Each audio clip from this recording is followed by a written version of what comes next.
మనం చిన్నప్పుడు సమ్మర్ హాలిడేస్‌లో అమ్మమ్మ గారి ఇంటికి వెళ్తాం కదండీ పల్లెటూళ్ళకి.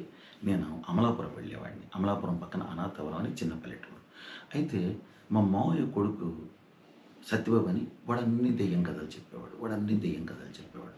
వాళ్ళ అమ్మగారు చిన్నప్పుడే పోయారండి. వాళ్ళ అమ్మగారు చిన్నప్పుడే పోయారు. అయితే వాడొకసారి కొబ్బరి బొండం తీద్దామని కొబ్బరి చెట్టు ఎక్కేసాడు. కొబ్బరి చెట్టు ఎక్కేసి కొబ్బరి బొండాలు కోస్తుంటే స్లిప్ అయి పడిపోయాడు. వాళ్ళ అమ్మగారు పట్టుకున్నారట. అస్సలు దెబ్బ తగలలేదు. అస్సలు దెబ్బ తగలలేదు.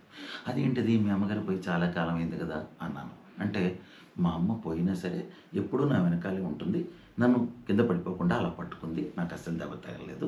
అలాగే మొన్న ఒక రోజు నేను అమలాపురం నుంచి లేట్‌గా నైట్ 12కి బస్ దిగాను. బస్ దిగి శ్మశానం పక్క నుంచి నడిచొస్తున్నాను. ఇంతలోపల ఒక దెయ్యం నన్ను సైడ్ ట్రాక్ చేద్దామని ఎటో తీసుకెళ్ళిపోతుంది. ఇంతలోపల మా అమ్మ వచ్చేసి "ఒరేయ్ సత్యబాబు నీ దారి అటు కాదు. నీ దారి ఇటు" అని చెప్పి నాతో పాటు వచ్చి ఇంటి దగ్గర డ్రాప్ చేసింది.